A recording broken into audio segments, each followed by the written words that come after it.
ಎಲ್ರಿಗೂ ನಮಸ್ಕಾರ. ಇವತ್ತು ಚಂದ್ರ ದರ್ಶನ. ಅಮಾವಾಸ್ಯೆಯ ನಂತರ ಮೊದಲನೇ ಬಾರಿ ಚಂದ್ರದೇವರು ಕಾಣಿಸಿದಾಗ ಅದನ್ನು ಚಂದ್ರದರ್ಶನ ಎಂದು ಕರೆಯುತ್ತಾರೆ. ಚಂದ್ರದರ್ಶನ ಈ ದಿನ ನಾವು ಶ್ರೀ ಚಂದ್ರದೇವರ ಒಂದು ಶಕ್ತಿಶಾಲಿ ಮಂತ್ರವನ್ನು ಕೇಳುವ. ಈ ಮಂತ್ರದ ಹೆಸರು ಶ್ರೀ ಚಂದ್ರ ಕವಚಂ ಮಂತ್ರ. ಈ ಮಂತ್ರವನ್ನು ಬ್ರಹ್ಮವೈವರ್ತ ಪುರಾಣದ ದಕ್ಷಿಣ ಖಂಡದಿಂದ ತೆಗೆದುಕೊಂಡಿರುವುದು. ಈ ಮಂತ್ರವನ್ನು ಇವತ್ತು ಬೆಳಿಗ್ಗೆ, ಮಧ್ಯಾಹ್ನ ಮತ್ತು ಸಂಜೆ ತಲಾ 108 ಬಾರಿ ಕೇಳಿದ್ರೆ ಆಪತ್ತು ಮತ್ತು ಸಂಕಷ್ಟಗಳಿಂದ ರಕ್ಷಣೆ ದೊರೆಯುತ್ತದೆ. ತಕ್ಷಣ ಮಾನಸಿಕ ಶಾಂತಿ ದೊರೆಯುತ್ತದೆ. ಅಡೆತಡೆಗಳು ದೂರವಾಗಿ ಜೀವನವು ಸುಗಮವಾಗಿ ನಡೆಯುತ್ತದೆ. ಸಮಸ್ತ ಸನ್ಮಂಗಳ ಫಲಗಳು ದೊರೆಯುತ್ತವೆ. ಸೌಂದರ್ಯ ವೃದ್ಧಿಯಾಗುತ್ತದೆ. ಮತ್ತು ಈ ಮಂತ್ರವು ಮುಖ್ಯವಾಗಿ ಅಶುಭ ಅನ್ನುವುದನ್ನು ಹತ್ತಿರವೂ ಬರಲು ಬಿಡುವುದಿಲ್ಲ. ಮಂತ್ರ ಕೇಳುವ ಮೊದಲು ನಾವು ಈ ಮಂತ್ರದ ಅರ್ಥವನ್ನು ತಿಳ್ಕೊಳ್ಳುವ. ಮಂತ್ರವು ಹೀಗಿದೆ: ಸೋಮಂ ದ್ವಿಭುಜಂ ಪದ್ಮಂ ಚ, ಅಂದರೆ ಸೋಮದೇವರು ಅಂದರೆ ಚಂದ್ರದೇವರು ತಮ್ಮ 2 ಭುಜಗಳಲ್ಲಿ ಕಮಲಗಳನ್ನು ಹಿಡಿದುಕೊಂಡಿದ್ದಾರೆ ಎಂದು. ಶುಕ್ಲಾಂಬರಧರಂ ಶುಭಂ, ಅಂದರೆ ಬಿಳಿ ಬಣ್ಣದ ಬಟ್ಟೆಯನ್ನು ಧರಿಸುವವರು ಮತ್ತು ಶುಭ ಫಲಗಳನ್ನು ಕೊಡುವವರು ಎಂದು. ಶ್ವೇತಗಂಧಾನುಲೇಪನಂ ಚ, ಅಂದರೆ ಮೈಯಲ್ಲಿ ಬಿಳಿ ಬಣ್ಣದ ಗಂಧವನ್ನು ಲೇಪಿಸಿಕೊಂಡಿರುವವರು ಎಂದು. ಮುಕ್ತಾಭರಣ ಭೂಷಣಂ, ಅಂದರೆ ಮುತ್ತಿನಿಂದ ತಯಾರಿಸಿದ ಆಭೂಷಣವನ್ನು ಧರಿಸಿರುವವರು ಎಂದು. ನಿನ್ನೆ ನಾನು ಕೇಳಿದ ಪ್ರಶ್ನೆ, ಸಿದ್ಧಿತಾಯಿ ಯಾರ ಪತ್ನಿ ಎಂದು. ಈ ಪ್ರಶ್ನೆಗೆ ಸರಿ ಉತ್ತರ ಎ, ಗಣಪತಿ ದೇವರ ಪತ್ನಿ. ಸರಿ ಉತ್ತರ ಕೊಟ್ಟವರಲ್ಲಿ ಒಬ್ಬರ ಹೆಸರು ರಾಜೇಂದ್ರ ಟೇಲ್ಕರ್. ರಾಜೇಂದ್ರ ಅವರೇ ಭಕ್ತಿ ಮಾಡುವುದನ್ನು ಮುಂದುವರಿಸಿ ಅಂತ ಹೇಳ್ತಾ ಇವತ್ತಿನ ಪ್ರಶ್ನೆಯನ್ನು ನೋಡುವ.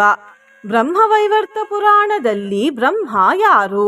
ಎ, ಪರಂಬ್ರಹ್ಮದೇವರು, ಬಿ, ಬ್ರಹ್ಮದೇವರು, ಸಿ, ಇಂದ್ರದೇವರು, ಡಿ, ವಾಯುದೇವರು.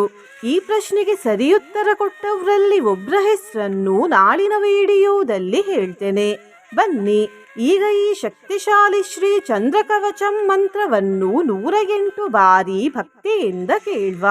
ಅದಕ್ಕಿಂತ ಮುಂಚೆ ಓಂ ಶ್ರೀ ಚಂದ್ರಾಯ ನಮಃ ಎಂದು ಕಮೆಂಟ್ ಮಾಡಿ. ಚಾನಲಿಗೆ ಹೊಸಬ್ರಾಗಿದ್ರೆ ಚಾನಲ್ ಅನ್ನು ಸಬ್ಸ್ಕ್ರೈಬ್ ಮಾಡಿ. ಹತ್ತಿರ ಇರುವ ಬೆಲ್ ಬಟನ್ ಪ್ರೆಸ್ ಮಾಡಿ. ಆಲ್ ಅನ್ನುವ ಆಪ್ಷನ್ ಅನ್ನು ಸೆಲೆಕ್ಟ್ ಮಾಡಿ. ಸೋಮಂ ದ್ವಿಭುಜ ಪದ್ಮಂ ಚ, ಶುಕ್ಲಾಂಬರಧರಂ ಶುಭಂ, ಶ್ವೇತಗಂಧಾನುಲೇಪಂ ಚ, ಮುಕ್ತಾಭರಣಭೂಷಣಂ. ಓಂ ಶ್ರೀ ಇಂದುದೇವಾಯ ನಮಃ. ಸೋಮಂ ದ್ವಿಭುಜ ಪದ್ಮಂ ಚ, ಶುಕ್ಲಾಂಬರಧರಂ ಶುಭಂ, ಶ್ವೇತಗಂಧಾನುಲೇಪಂ ಚ, ಮುಕ್ತಾಭರಣಭೂಷಣಂ. ಓಂ ಶ್ರೀ ಇಂದುದೇವಾಯ ನಮಃ. ಸೋಮಂ ದ್ವಿಭುಜ ಪದ್ಮಂ ಚ, ಶುಕ್ಲಾಂಬರಧರಂ ಶುಭಂ, ಶ್ವೇತಗಂಧಾನುಲೇಪಂ ಚ, ಮುಕ್ತಾಭರಣಭೂಷಣಂ. ಓಂ ಶ್ರೀ ಇಂದುದೇವಾಯ ನಮಃ. ಸೋಮಂ ದ್ವಿಭುಜ ಪದ್ಮಂ ಚ, ಶುಕ್ಲಾಂಬರಧರಂ ಶುಭಂ, ಶ್ವೇತಗಂಧಾನುಲೇಪಂ ಚ, ಮುಕ್ತಾಭರಣಭೂಷಣಂ. ಓಂ ಶ್ರೀ ಇಂದುದೇವಾಯ ನಮಃ. ಸೋಮಂ ದ್ವಿಭುಜ ಪದ್ಮಂ ಚ, ಶುಕ್ಲಾಂಬರಧರಂ ಶುಭಂ, ಶ್ವೇತಗಂಧಾನುಲೇಪಂ ಚ, ಮುಕ್ತಾಭರಣಭೂಷಣಂ. ಓಂ ಶ್ರೀ ಇಂದುದೇವಾಯ ನಮಃ. ಸೋಮಂ ದ್ವಿಭುಜ ಪದ್ಮಂ ಚ, ಶುಕ್ಲಾಂಬರಧರಂ ಶುಭಂ, ಶ್ವೇತಗಂಧಾನುಲೇಪಂ ಚ, ಮುಕ್ತಾಭರಣಭೂಷಣಂ. ಓಂ ಶ್ರೀ ಇಂದುದೇವಾಯ ನಮಃ. ಸೋಮಂ ದ್ವಿಭುಜ ಪದ್ಮಂ ಚ, ಶುಕ್ಲಾಂಬರಧರಂ ಶುಭಂ, ಶ್ವೇತಗಂಧಾನುಲೇಪಂ ಚ, ಮುಕ್ತಾಭರಣಭೂಷಣಂ. ಓಂ ಶ್ರೀ ಇಂದುದೇವಾಯ ನಮಃ. ಸೋಮಂ ದ್ವಿಭುಜ ಪದ್ಮಂ ಚ, ಶುಕ್ಲಾಂಬರಧರಂ ಶುಭಂ, श्वेतगन्धानुलेपं च मुक्ताभरणभूषणम्। ॐ श्री इन्दुदेवाय नमः। सोमं द्विभुजपद्मं च शुक्लाम्बरधरं शुभं श्वेतगन्धानुलेपं च मुक्ताभरणभूषणम्।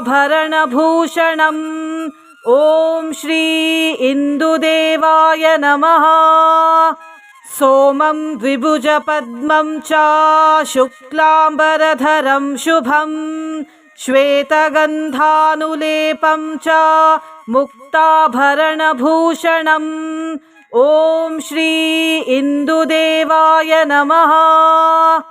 सोमं द्विभुजपद्मं च शुक्लाम्बरधरं शुभं श्वेतगन्धानुलेपं च मुक्ताभरणभूषणम्। ॐ श्री इन्दुदेवाय नमः। सोमं द्विभुजपद्मं च शुक्लाम्बरधरं शुभं श्वेतगन्धानुलेपं च मुक्ताभरणभूषणम्। ॐ श्री इन्दुदेवाय नमः। सोमं द्विभुजपद्मं च शुक्लाम्बरधरं शुभं श्वेतगन्धानुलेपं च मुक्ताभरणभूषणम्। ॐ श्री इन्दुदेवाय नमः। सोमं द्विभुजपद्मं च शुक्लाम्बरधरं शुभं श्वेतगन्धानुलेपं च मुक्ताभरणभूषणम्। ॐ श्री इन्दुदेवाय नमः। सोमं द्विभुजपद्मं च शुक्लाम्बरधरं शुभं श्वेतगन्धानुलेपं च मुक्ताभरणभूषणम्। ॐ श्री इन्दुदेवाय नमः। सोमं द्विभुजपद्मं च शुक्लाम्बरधरं शुभं श्वेतगन्धानुलेपं च मुक्ताभरणभूषणम्। ॐ श्री इन्दुदेवाय नमः। सोमं द्विभुजपद्मं च शुक्लाम्बरधरं शुभं श्वेतगन्धानुलेपं च मुक्ताभरणभूषणम्। ॐ श्री इन्दुदेवाय नमः। सोमं द्विभुजपद्मं च शुक्लाम्बरधरं शुभं श्वेतगन्धानुलेपं च मुक्ताभरणभूषणम्। ॐ श्री इन्दुदेवाय नमः। सोमं द्विभुजपद्मं च शुक्लाम्बरधरं शुभं श्वेतगन्धानुलेपं च मुक्ताभरणभूषणम्। ॐ श्री इन्दुदेवाय नमः। सोमं द्विभुजपद्मं च शुक्लाम्बरधरं शुभं श्वेतगन्धानुलेपं च मुक्ताभरणभूषणम्। ॐ श्री इन्दुदेवाय नमः। सोमं द्विभुजपद्मं च शुक्लाम्बरधरं शुभं श्वेतगन्धानुलेपं च मुक्ताभरणभूषणम्। ॐ श्री इन्दुदेवाय नमः। सोमं द्विभुजपद्मं च शुक्लाम्बरधरं शुभं श्वेतगन्धानुलेपं च मुक्ताभरणभूषणम्। ॐ श्री इन्दुदेवाय नमः। सोमं द्विभुजपद्मं च शुक्लाम्बरधरं शुभं श्वेतगन्धानुलेपं च मुक्ताभरणभूषणम्। ॐ श्री इन्दुदेवाय नमः। सोमं द्विभुजपद्मं च शुक्लाम्बरधरं शुभं श्वेतगन्धानुलेपं च मुक्ताभरणभूषणम्। ॐ श्री इन्दुदेवाय नमः। सोमं द्विभुजपद्मं च शुक्लाम्बरधरं शुभं श्वेतगन्धानुलेपं च मुक्ताभरणभूषणम् ॐ श्री इन्दुदेवाय नमः। सोमं द्विभुजपद्मं च शुक्लाम्बरधरं शुभं श्वेतगन्धानुलेपं च मुक्ताभरणभूषणम् ॐ श्री इन्दुदेवाय नमः। सोमं द्विभुजपद्मं च शुक्लाम्बरधरं शुभं श्वेतगन्धानुलेपं च मुक्ताभरणभूषणम् ॐ श्री इन्दुदेवाय नमः। सोमं द्विभुजपद्मं च शुक्लाम्बरधरं शुभं श्वेतगन्धानुलेपं च मुक्ताभरणभूषणम् ॐ श्री इन्दुदेवाय नमः। सोमं द्विभुजपद्मं च शुक्लाम्बरधरं शुभं श्वेतगन्धानुलेपं च मुक्ताभरणभूषणम् ॐ श्री इन्दुदेवाय नमः। सोमं द्विभुजपद्मं च शुक्लाम्बरधरं शुभं श्वेतगन्धानुलेपं च मुक्ताभरणभूषणम् ॐ श्री इन्दुदेवाय नमः। सोमं द्विभुजपद्मं च शुक्लाम्बरधरं शुभं श्वेतगन्धानुलेपं च मुक्ताभरणभूषणम् ॐ श्री इन्दुदेवाय नमः। सोमं द्विभुजपद्मं च शुक्लाम्बरधरं शुभं श्वेतगन्धानुलेपं च मुक्ताभरणभूषणम् ॐ श्री इन्दुदेवाय नमः। सोमं द्विभुजपद्मं च शुक्लाम्बरधरं शुभं श्वेतगन्धानुलेपं च मुक्ताभरणभूषणम् ॐ श्री इन्दुदेवाय नमः। सोमं द्विभुजपद्मं च शुक्लाम्बरधरं शुभं श्वेतगन्धानुलेपं च मुक्ताभरणभूषणम् ॐ श्री इन्दुदेवाय नमः। सोमं द्विभुजपद्मं च शुक्लाम्बरधरं शुभं श्वेतगन्धानुलेपं च मुक्ताभरणभूषणम् ॐ श्री इन्दुदेवाय नमः। सोमं द्विभुजपद्मं च शुक्लाम्बरधरं शुभं श्वेतगन्धानुलेपं च मुक्ताभरणभूषणम् ॐ श्री इन्दुदेवाय नमः। सोमं द्विभुजपद्मं च शुक्लाम्बरधरं शुभं श्वेतगन्धानुलेपं च मुक्ताभरणभूषणम् ॐ श्री इन्दुदेवाय नमः। सोमं द्विभुजपद्मं च शुक्लाम्बरधरं शुभं श्वेतगन्धानुलेपं च मुक्ताभरणभूषणम् ॐ श्री इन्दुदेवाय नमः। सोमं द्विभुजपद्मं च शुक्लाम्बरधरं शुभं श्वेतगन्धानुलेपं च मुक्ताभरणभूषणम् ॐ श्री इन्दुदेवाय नमः।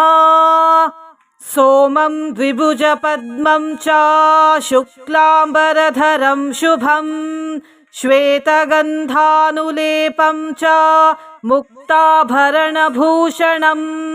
ॐ श्री इन्दुदेवाय नमः।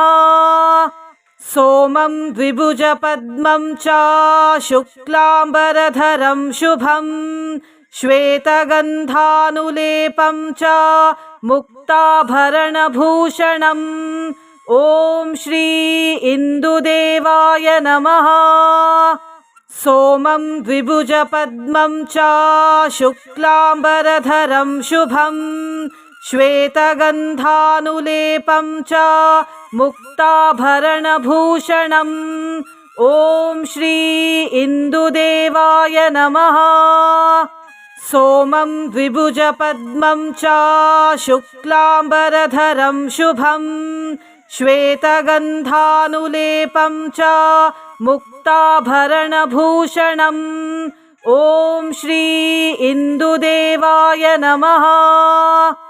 सोमं द्विभुजपद्मं च शुक्लाम्बरधरं शुभं श्वेतगन्धानुलेपं च मुक्ताभरणभूषणम् ॐ श्री इन्दुदेवाय नमः। सोमं द्विभुजपद्मं च शुक्लाम्बरधरं शुभं श्वेतगन्धानुलेपं च मुक्ताभरणभूषणम् ॐ श्री इन्दुदेवाय नमः। सोमं द्विभुजपद्मं च शुक्लाम्बरधरं शुभं श्वेतगन्धानुलेपं च मुक्ताभरणभूषणम् ॐ श्री इन्दुदेवाय नमः। सोमं द्विभुजपद्मं च शुक्लाम्बरधरं शुभं श्वेतगन्धानुलेपं च मुक्ताभरणभूषणम् ॐ श्री इन्दुदेवाय नमः। सोमं द्विभुजपद्मं च शुक्लाम्बरधरं शुभं श्वेतगन्धानुलेपं च मुक्ताभरणभूषणम् ॐ श्री इन्दुदेवाय नमः। सोमं द्विभुजपद्मं च शुक्लाम्बरधरं शुभं श्वेतगन्धानुलेपं च मुक्ताभरणभूषणम् ॐ श्री इन्दुदेवाय नमः। सोमं द्विभुजपद्मं च शुक्लाम्बरधरं शुभं श्वेतगन्धानुलेपं च मुक्ताभरणभूषणम् ॐ श्री इन्दुदेवाय नमः। सोमं द्विभुजपद्मं च शुक्लाम्बरधरं शुभं श्वेतगन्धानुलेपं च मुक्ताभरणभूषणम् ॐ श्री इन्दुदेवाय नमः। सोमं द्विभुजपद्मं च शुक्लाम्बरधरं शुभं श्वेतगन्धानुलेपं च मुक्ताभरणभूषणम् ॐ श्री इन्दुदेवाय नमः। सोमं द्विभुजपद्मं च शुक्लाम्बरधरं शुभं श्वेतगन्धानुलेपं च मुक्ताभरणभूषणम् ॐ श्री इन्दुदेवाय नमः। सोमं द्विभुजपद्मं च शुक्लाम्बरधरं शुभं श्वेतगन्धानुलेपं च मुक्ताभरणभूषणम् ॐ श्री इन्दुदेवाय नमः। सोमं द्विभुजपद्मं च शुक्लाम्बरधरं शुभं श्वेतगन्धानुलेपं च मुक्ताभरणभूषणम् ॐ श्री इन्दुदेवाय नमः। सोमं द्विभुजपद्मं च शुक्लाम्बरधरं शुभं श्वेतगन्धानुलेपं च मुक्ताभरणभूषणम् ॐ श्री इन्दुदेवाय नमः। सोमं द्विभुजपद्मं च शुक्लाम्बरधरं शुभं श्वेतगन्धानुलेपं च मुक्ताभरणभूषणम्। ॐ श्री इन्दुदेवाय नमः। सोमं द्विभुजपद्मं च शुक्लाम्बरधरं शुभम् श्वेतगन्धानुलेपं च मुक्ताभरणभूषणम्। ॐ श्री इन्दुदेवाय नमः। सोमं द्विभुजपद्मं च शुक्लाम्बरधरं शुभम् श्वेतगन्धानुलेपं च मुक्ताभरणभूषणम्। ॐ श्री इन्दुदेवाय नमः।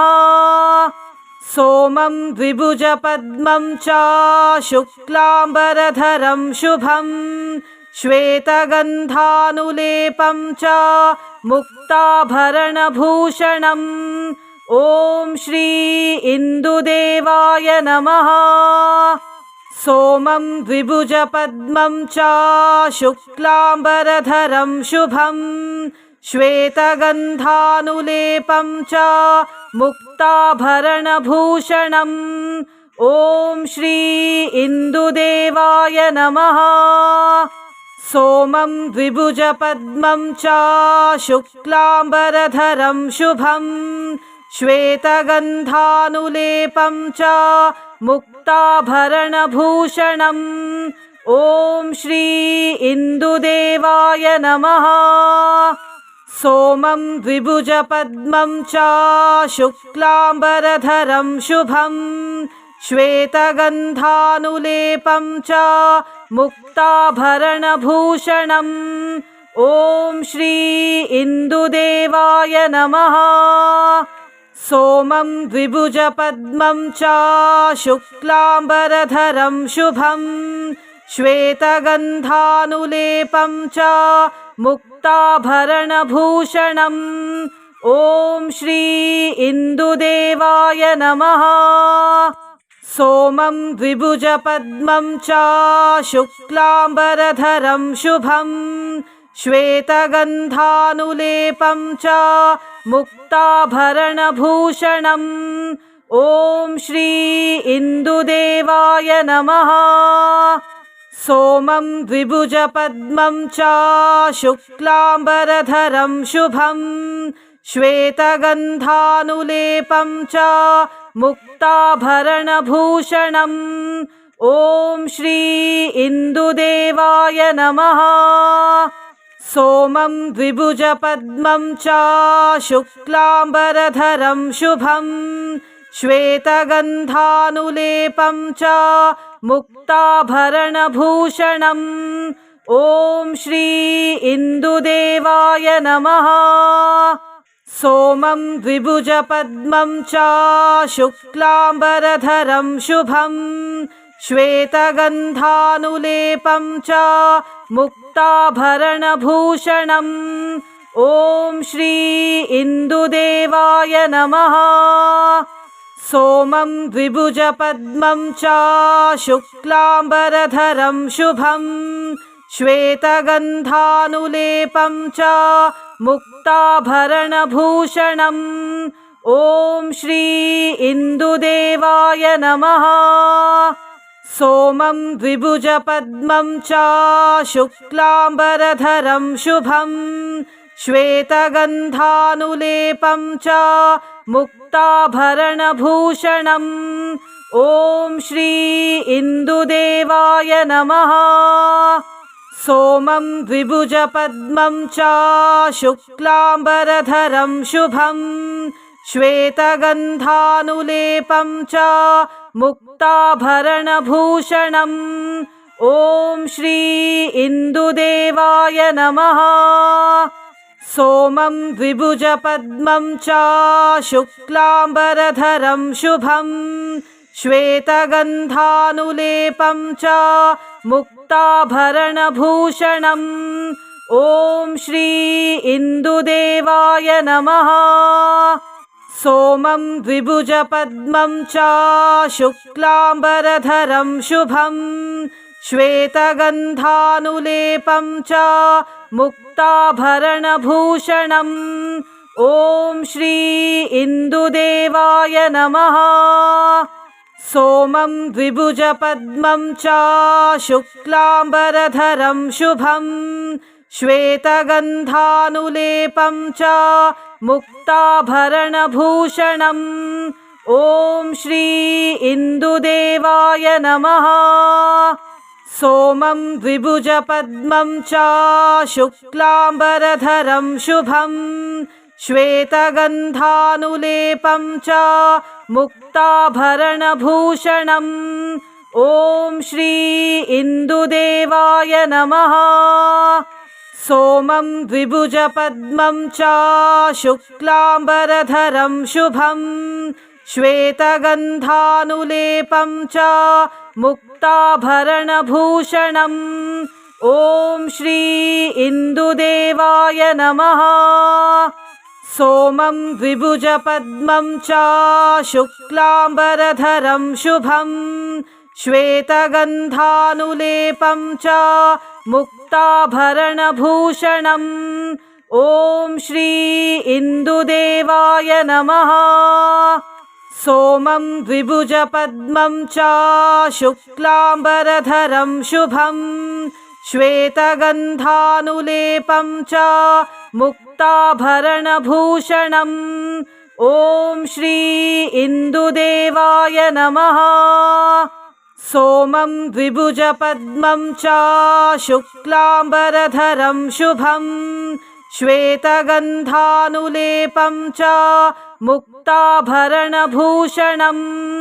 ॐ श्री इन्दुदेवाय नमः। सोमं द्विभुजपद्मं च शुक्लाम्बरधरं शुभं श्वेतगन्धानुलेपं च मुक्ताभरणभूषणम् ॐ श्री इन्दुदेवाय नमः। सोमं द्विभुजपद्मं च शुक्लाम्बरधरं शुभं श्वेतगन्धानुलेपं च मुक्ताभरणभूषणम् ॐ श्री इन्दुदेवाय नमः। सोमं द्विभुजपद्मं च शुक्लाम्बरधरं शुभं श्वेतगन्धानुलेपं च मुक्ताभरणभूषणम् ॐ श्री इन्दुदेवाय नमः। सोमं द्विभुजपद्मं च शुक्लाम्बरधरं शुभं श्वेतगन्धानुलेपं च मुक्ताभरणभूषणम् ॐ श्री इन्दुदेवाय नमः। सोमं द्विभुजपद्मं च शुक्लाम्बरधरं शुभं श्वेतगन्धानुलेपं च मुक्ताभरणभूषणम् ॐ श्री इन्दुदेवाय नमः। सोमं द्विभुजपद्मं च शुक्लाम्बरधरं शुभं श्वेतगन्धानुलेपं च मुक्ताभरणभूषणम् ॐ श्री इन्दुदेवाय नमः। सोमं द्विभुजपद्मं च शुक्लाम्बरधरं शुभं श्वेतगन्धानुलेपं च मुक्ताभरणभूषणम् ॐ श्री इन्दुदेवाय नमः। सोमं द्विभुजपद्मं च शुक्लाम्बरधरं शुभं श्वेतगन्धानुलेपं च मुक्ताभरणभूषणम् ॐ श्री इन्दुदेवाय नमः। सोमं द्विभुजपद्मं च शुक्लाम्बरधरं शुभं श्वेतगन्धानुलेपं च मुक्ताभरणभूषणम् ॐ श्री इन्दुदेवाय नमः। सोमं द्विभुजपद्मं च शुक्लाम्बरधरं शुभं श्वेतगन्धानुलेपं च मुक्ताभरणभूषणम् ॐ श्री इन्दुदेवाय नमः। सोमं द्विभुजपद्मं च शुक्लाम्बरधरं शुभं श्वेतगन्धानुलेपं च मुक्ताभरणभूषणम् ॐ श्री इन्दुदेवाय नमः। सोमं द्विभुजपद्मं च शुक्लाम्बरधरं शुभं श्वेतगन्धानुलेपं च मुक्ताभरणभूषणम् ॐ श्री इन्दुदेवाय नमः। सोमं द्विभुजपद्मं च शुक्लाम्बरधरं शुभं श्वेतगन्धानुलेपं च मुक्ताभरणभूषणम् ॐ श्री इन्दुदेवाय नमः। सोमं द्विभुजपद्मं च शुक्लाम्बरधरं शुभं श्वेतगन्धानुलेपं च मुक्ताभरणभूषणम् ॐ श्री इन्दुदेवाय नमः। सोमं द्विभुजपद्मं च शुक्लाम्बरधरं शुभं श्वेतगन्धानुलेपं च मुक्ताभरणभूषणम् ॐ श्री इन्दुदेवाय नमः।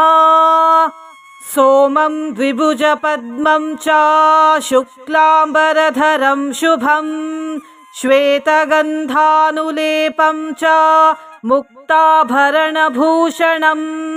ॐ श्री इन्दुदेवाय नमः। सोमं द्विभुजपद्मं च शुक्लाम्बरधरं शुभं श्वेतगन्धानुलेपं च मुक्ताभरणभूषणम् ॐ श्री इन्दुदेवाय नमः। सोमं द्विभुजपद्मं च शुक्लाम्बरधरं शुभं श्वेतगन्धानुलेपं च मुक्ताभरणभूषणम् ॐ श्री इन्दुदेवाय नमः। सोमं द्विभुजपद्मं च शुक्लाम्बरधरं शुभं श्वेतगन्धानुलेपं च मुक्ताभरणभूषणम् ॐ श्री इन्दुदेवाय नमः। सोमं द्विभुजपद्मं च शुक्लाम्बरधरं शुभं श्वेतगन्धानुलेपं च मुक्ताभरणभूषणम् ॐ श्री इन्दुदेवाय नमः। सोमं द्विभुजपद्मं च शुक्लाम्बरधरं शुभं श्वेतगन्धानुलेपं च मुक्ताभरणभूषणम् ॐ श्री इन्दुदेवाय नमः। सोमं द्विभुजपद्मं च शुक्लाम्बरधरं शुभं श्वेतगन्धानुलेपं च मुक्ताभरणभूषणम् ॐ श्री इन्दुदेवाय नमः। सोमं द्विभुजपद्मं च शुक्लाम्बरधरं शुभं श्वेतगन्धानुलेपं च मुक्ताभरणभूषणम् ॐ श्री इन्दुदेवाय नमः। सोमं द्विभुजपद्मं च शुक्लाम्बरधरं शुभं श्वेतगन्धानुलेपं च मुक्ताभरणभूषणम् ॐ श्री इन्दुदेवाय नमः। सोमं द्विभुजपद्मं च शुक्लाम्बरधरं शुभं श्वेतगन्धानुलेपं च मुक्ताभरणभूषणम् ॐ श्री इन्दुदेवाय नमः। सोमं द्विभुजपद्मं च शुक्लाम्बरधरं शुभं श्वेतगन्धानुलेपं च मुक्ताभरणभूषणम् ॐ श्री इन्दुदेवाय नमः। सोमं द्विभुजपद्मं च शुक्लाम्बरधरं शुभं श्वेतगन्धानुलेपं च मुक्ताभरणभूषणम्।